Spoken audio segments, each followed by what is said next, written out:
So I'm helping my cousin Ryan. I'm directing my cousin Ryan's film, right? My cousin Ryan wrote a film. It's called The Bog Monster. And we're shooting it next week. And I'm directing it.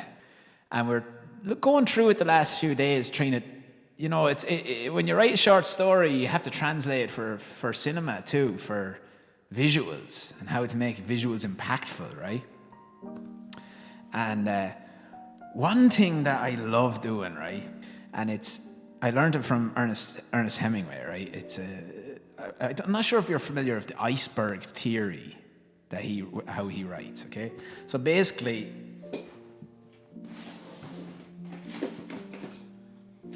trying to find a pen here, right?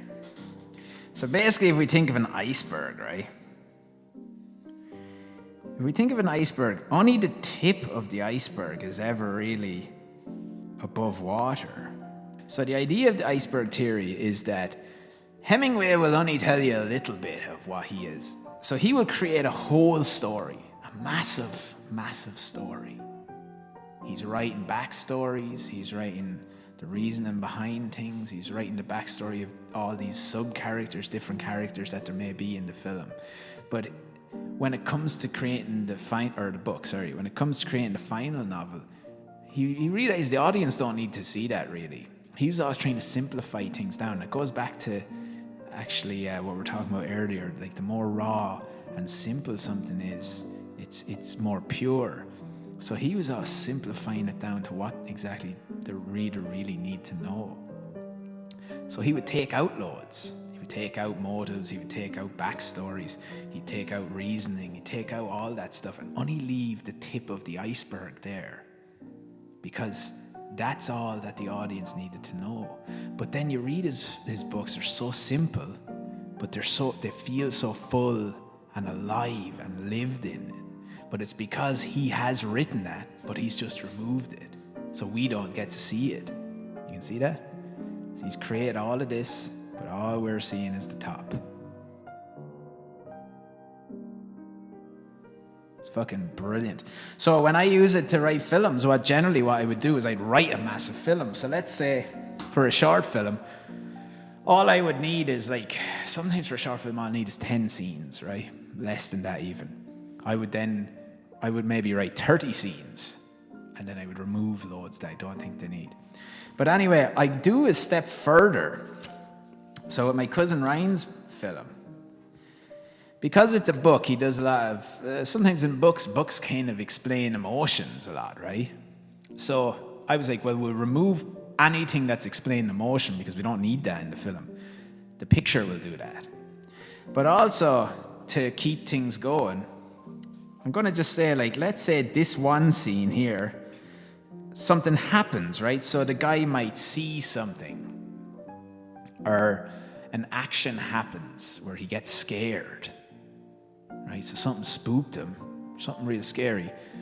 Now he runs away, and he's running away to his house, but he runs to his house, he goes through his door, he runs up the stairs, gets into his bed, and then rings his friend and tells them about what happened.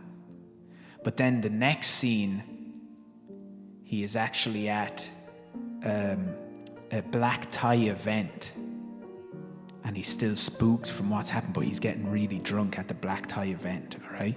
So let's say the scary thing that happened was he saw a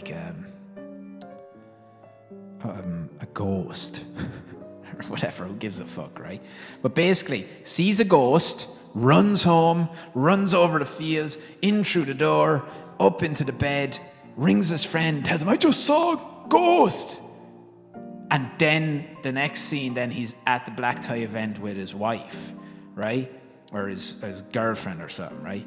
But it's much more interesting if we see something scary and then we cut out the other stuff. So he sees the scary thing, and now he's at the black tie event. You remove the middle bit. What happened between them? Why is he at a black tie event? What happened after he saw the scary thing? What happened? So it's the mystery. So by using the iceberg theory, we take out the middle thing. So if we can see that, we're taking out the middle part. And it's going from him seeing a fucking crazy weird ghost to him being at a black tie event. Which is fucking beautiful, because that's how you make it real. That's how you excite the audience. Because you're allowing them then, by removing the middle scene. You see here, we're removing the middle scene. By removing that, by us removing what we want to put there, you actually are allowing the audience to put something there. So they'll come up with their own idea. Why is he at the black tie event? What happened after he saw the ghost? Is he a ghost?